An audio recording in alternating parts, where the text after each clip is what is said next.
24 घंटे तक मौन व्रत रखने के बाद अरफा खानम शेरवानी ने फाइनली दिल्ली बॉम्ब धमाके पर अपना दुख जताया। नहीं दोस्तों, झांसे में नहीं आना, क्योंकि इनका मकसद नहीं स्ट्रैटेजी बदली है। यहाँ हम अपनी आइडियोलॉजी से कॉम्प्रोमाइज नहीं कर रहे हैं, हम अपनी स्ट्रेटेजी बदल रहे हैं। ऐसा नहीं लगा कि सोसाइटी पे लगा है, ऐसा लगा कि मेरे सीने पे लगा जाए। क्योंकि आरफा की प्रिय सखी राना अयूब ने तो ट्वीट करना भी ठीक नहीं समझा, बस वो पोस्ट रीट्वीट कर दिए जहां बॉम्ब धमाके के विक्टिम्स में मुसलमान एंगल हाईलाइट हो रहा था। बेसिकली एक माहौल बनाना कि मुस्लिम भी विक्टिम है टेरर के। भाई लेकिन टेररिस्ट की भी तो आइडेंटिटी बताओ।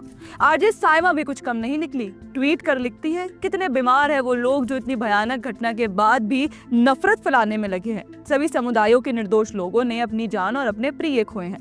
अरे साइमा बीबी, हमने कब कहा कि एक ही समुदाय के लोगों की बॉम्ब धमाके में जान गई है? लेकिन वो बॉम्ब धमाका करने वाले भाईजानों को आइडेंटिफाई तो करेंगे ही ना।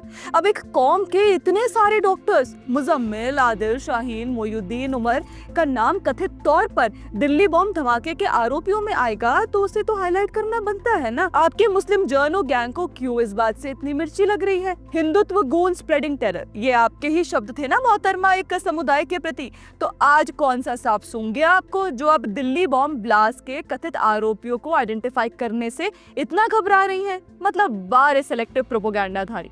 वैसे इसी को और प्रोत्साहन देते दिखे एक और प्रोपोगंडाधारी पत्रकार साक्षी जोशी के पति विनोद कापी, जो लिखते हैं hate shouts, love whispers and still wins, एक दिन वो आएगा। वैसे कापड़ी साहब, उस दिन का तो हम भी इंतजार कर रहे हैं जब आप जैसे लिबरल्स अनबायस्ड ट्वीट्स करेंगे। क्योंकि इतनी सी बात समझ में कैसे नहीं आती आप लोगों को कि ब्लास्ट दिल्ली में हुआ, टारगेट इंडिया का सिक्योरिटी सिस्टम था, पर तब भी आपकी सिंपैथी रडार पर सिर्फ कौन कम्युनिटी सफर कर रही है चल रहा था। अब फिल्म मेकर दरअ फारूकी को ही देख लीजिए, कैसे एक सीरियस सिक्योरिटी इशू को मुस्लिम और संघी में बांट दिया कि संघीज ऑलरेडी पैनिक्ड मुस्लिम्स के खिलाफ जहर उगल रहे हैं। अरे भाई, आरडीएक्स से लेकर अमोनियम नाइट्रेट और एक्सप्लोजिव्स आपके भाईजानों के घर से मिलता है और साजिश संघी कर रहे हैं। कभी तो दहशतगर्दियों को पहचानो फारूकी साहब। मतलब एक तरफ हिंदुस्तान शॉक में था और दूसरी तरफ आप जैसे सो कॉल्ड इन्फ्लुएंसर्स अपना विक्टिमहुड बैलेंस शीट अपडेट कर रहे थे। तो दोस्तों, नेक्स्ट टाइम जब ब्लास्ट हो और आपको इन लेली गैंग वालों का सिलेक्टिव आउटरीच दिखे तो समझ जाइए एजेंडा अलर्ट ऑन है।